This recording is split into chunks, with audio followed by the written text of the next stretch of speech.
have academies all over because that's the only way it works. And we have just opened the latest academy edition here in Mumbai. So we already have academies in Delhi, in Bangalore, in Calcutta, in Chennai. So Bombay was the one where we really wanted to have it, the best in class, and we are proud to say that we have one of the best international standard academies which are there. How do you see the hairstyling trend in India? I think what's interesting is that, I last came to India in 2005. And I think, hair was very different. It was always very much about glamour. It was always very conservative. And I think what you see now is that Indian women are beginning to change. They're much more influenced a little bit by Western fashion. So I think that's absolutely fantastic. Yet they still retain the cultural essence of what the country stands for. So you still got this sense of beauty and glamour. I think it's lovely. But sometimes they combine it with, shall we say, more movement in the hair, more texture in the hair. They're more open to have colour, more open to experiment, which is really, I think, fantastic because it moves the industry forwards and it moves fashion forwards. So well done, you guys, because obviously you're open to the world and you're really evolving. Fantastic. And my gosh, you have some beautiful people here, really. As we're entering India, what is our main focus? Very clearly, it's getting quality products to salons and through salons to people to make them sure that we have the best in class products available for the people. And education is the head. That's very important. At the end of the day, he's the harbinger of the looks for his client, so he needs to be very, very sharp. Yeah. Because I think at the end of the day, what drives, at the end, the hairdresser delivers a service to the consumer, but the hairdresser is only as good as the tools he has to work with. So our commitment is absolutely he should be working with the best quality products. And, and it happens to be, okay, it's Schwarzkopf, but it could be a local brand. It doesn't matter. It's all about the quality. And at the end of the day, I would say if you want to achieve Rolls-Royce standards, then you work with Rolls-Royce tools. As an organization, we only produce the very best available in any category, whether that be color, care, or styling. It's always the best ingredient and the best quality product. You got a showstopper in us? Yes.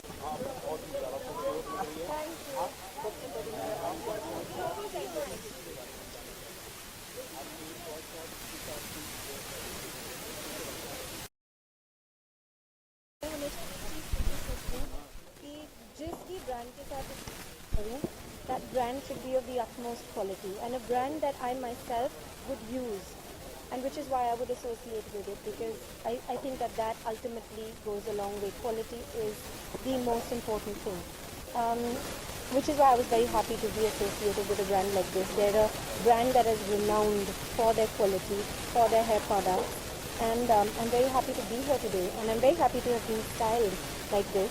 Yeah, at this moment you're wearing such a very nice hairstyle. Let us know about this. Well, this is their futuristic wave, and I'm happy to be in these futuristic waves today. They're very beautiful. I love that it has structure yet it has movement. There's a fluidity which I very much go for when I'm styling myself and with the people that I've worked with, and because I believe that how much ever you style yourself, there should be an effortlessness in how you are. At least I believe in that very strongly. So I enjoyed this today. So how do you see your hairstyle training in India? Hairstyle training in India. I think I'm relatively new to the industry. So I have an experience of about 5 years where I have seen how trends have changed. And when I entered, a lot of things were said to me.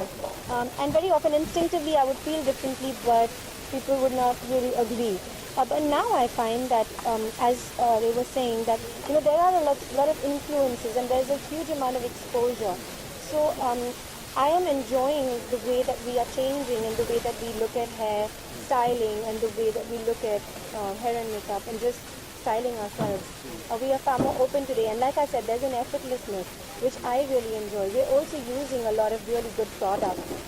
A lot of the stylists that we work with use the best quality products, and when brands like this come into the market, it helps us achieve really, really great hairstyles without, with a lot of care as well, because how it is for us. We are styling our hair every single day, and to have products that care for us, that look after us, I think that is what means a lot to a girl like me in this kind of profession. admire such a hairstyling and for styling? You know, I would say that I admire the stylists and the fact that they use really, really good products, because it is because of that that so many of us look so good.